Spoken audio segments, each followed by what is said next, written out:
Ya pemirsa, kita awali buletin Sindo dari Jawa Tengah. Dua rangkaian kendaraan odong-odong penuh penumpang diseruduk truk Fuso di Jalan Pantura Batang, Jawa Tengah. 12 orang yang terdiri dari ibu dan anak-anak luka-luka.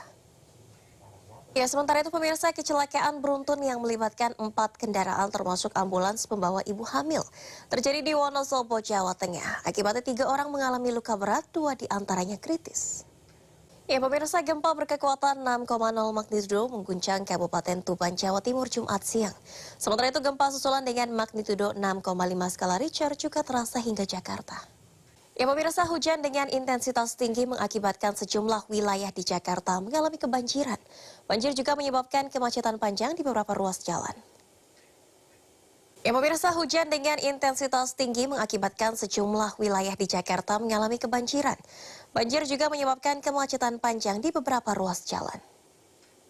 Ya, sementara itu pemirsa, permukiman padat penduduk di kawasan Semanan Kalideres, Jakarta Barat terendam banjir hingga setinggi 60 cm. Banjir masih merendam sejumlah wilayah di Demak, Jawa Tengah, termasuk jalan utama penghubung Kabupaten Demak dan Jepara.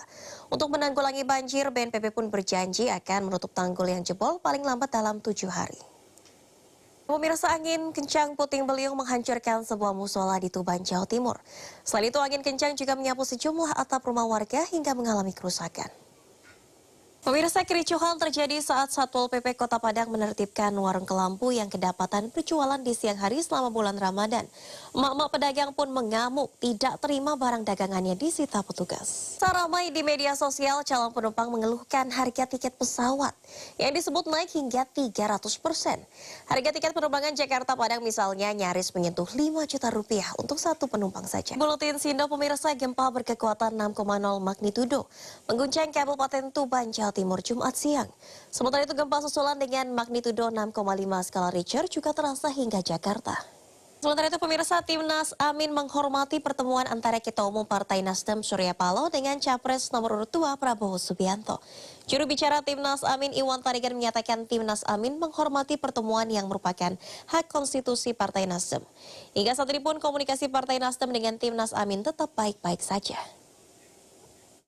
Ya, sebelumnya pemirsa, tim hukum Capres-Cawapres nomor urut 1 Anies Baswedan Muhaimin Iskandar secara resmi mendaftarkan gugatan Pilpres ke Mahkamah Konstitusi.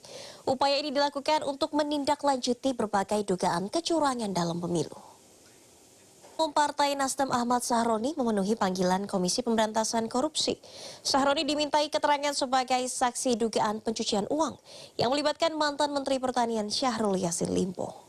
Umumnya bangunan masjid berdiri di atas tanah yang identik dengan ornamen kubah besar dan menara yang menjulang tinggi. Namun berbeda di Banyuwangi pemirsa, justru bangunan masjid ini dibangun di bawah tanah seluas 1000 meter persegi. Menariknya masjid dengan kedalaman 5 meter ini dibangun secara pribadi dengan menelan anggaran hampir 5 miliar rupiah. Pemirsa, lebih dari 1000 mahasiswa dari sejumlah kampus diduga menjadi korban tindak pidana perdagangan orang jaringan internasional. Ribuan mahasiswa yang sedianya dijanjikan magang ke Jerman ini justru diminta untuk bekerja kasar tak sesuai dengan jurusan yang mereka ambil.